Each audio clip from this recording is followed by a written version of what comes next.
آپ میں سے ساری دنیا کے انسانوں میں سے ہر انسان چاہتا ہے میں اچھا لگوں، میرا گھر اچھا ہو، میری گاڑی اچھی ہو، میرا لباس اچھا ہو۔ یہ انسان کی گھٹی اور فطرت میں اللہ نے ڈالا۔ یہاں تک تو ٹھیک ہے کہ ہر انسان اچھا لگنا چاہتا، خوبصورت بننا چاہتا، خوبصورت پہننا چاہتا، خوبصورت سواری چاہتا۔ بلکہ ایک حدیث میں تو آپ صلی اللہ علیہ وسلم نے یوں بھی فرمایا، توجہ ہے، وہ بڑا خوش قسمت بندہ ہے جس کی چھت اپنی ہو، جس کا گھر اپنا ہو۔ آپ صلی اللہ علیہ وسلم نے فرمایا وہ خوش قسمت بندہ ہے جس کے پاس سواری اپنی ہو، جس سے معلوم ہوتا ہے گھر بنانا کوئی جرم نہیں، اچھی گاڑی رکھنا کوئی جرم نہیں بلکہ خوش قسمتی ہے۔ اور ایک اور بات بھی آپ کو کہتا چلوں، اگر کوئی بندہ اپنے رہنے کے لیے 10 کروڑ کی کوٹھی بھی بنا لے، اس پہ زکوٰۃ نہیں ہوتی، یہ اپنے رہنے کے لیے بناتا ہے۔ 50 کروڑ کی کار لے لے اپنے استعمال کے لیے تو زکوٰۃ نہیں ہوتی، لیکن اگر 5 لاکھ کا گھر کرائے پہ دینے کے لیے بناتا ہے تو زکوٰۃ آ جاتی ہے۔ 16-20 لاکھ کی ٹیکسی لے کے چلاتا ہے تو اس کی کمائی کی بچت پر زکوٰۃ آ جاتی ہے، جس سے معلوم ہوتا ہے پہننا، رہنا سہنا، کھانا پینا یہ ہر انسان کی فطرت اور گھٹی میں ہے، کوئی جرم نہیں۔ جرم کب ہوتا ہے؟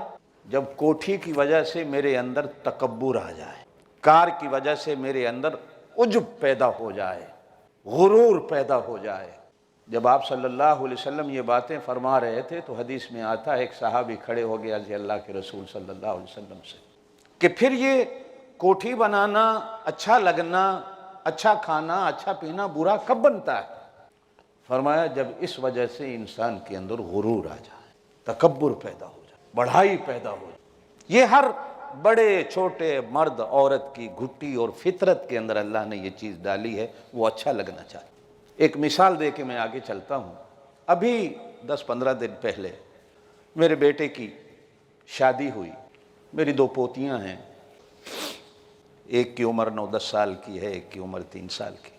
شادی والے دن دونوں نے بڑے اچھے کپڑے پہنے تھے، تو میں نے چھیڑنے کے لیے دونوں کو ایک سے کہا کہ آج تم بہت اچھی لگ رہی ہو، تیرے کپڑے بہت اچھے ہیں۔ وہ تو خوش ہو گئی، دوسری جا کے رونے لگ گئی۔ بھائی تم کیوں رو رہی ہو؟ کہتی بابا جی نے اس کے کپڑے اچھے کہے، میرے کپڑے اچھے نہیں کہے۔ بابا جی نے کہا وہ اچھی لگ رہی ہے، میں اچھی نہیں لگ رہی۔ تو روتی ہوئی کو چپ کرایا سر پہ ہاتھ رکھ کے کہ تم بھی اچھی لگ رہی ہو۔ یہ آپ کے بچے ہوں، میرے بچے ہوں، بچہ ہو، بڑا ہو، چھوٹا ہو، لڑکی ہو، لڑکا ہو، بوڑھا بھی ہو، یہ ہر ایک کی گھٹی کے اندر ہے میں اچھا لگوں۔ میں جس بات کو آگے بڑھانا چاہتا ہوں، میں اب اس بات کو شروع کرتا ہوں۔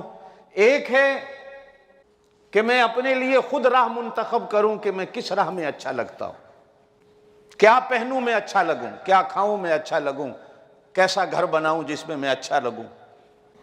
اور ایک ہے اچھا لگنا میرے اللہ اور میرے رسول کا، کہ میرا رسول کہے اس راہ پہ چلو گے تو اچھے لگو گے، ایسی سواری لوگے تو اچھے لگو گے، ایسا گھر بناؤ گے تو اچھے لگو گے، یہ کھاؤ گے تو اچھے لگو گے۔ ایک ہے میری مرضی۔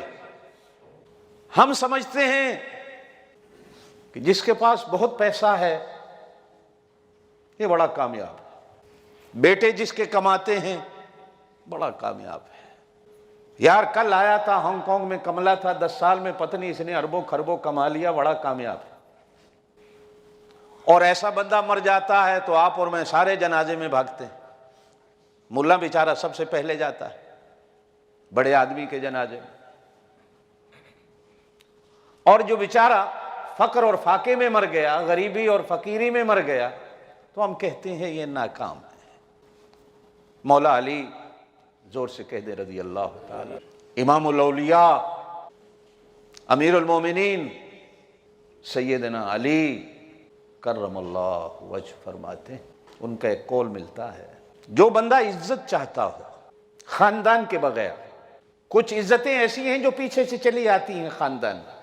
اب آپ میں سے ہر کوئی تو سید نہیں ہے، سید خاندان کو عزت ہے، ہم بھی سلام کرتے ہیں، عزت ہے اگر اچھا ہے۔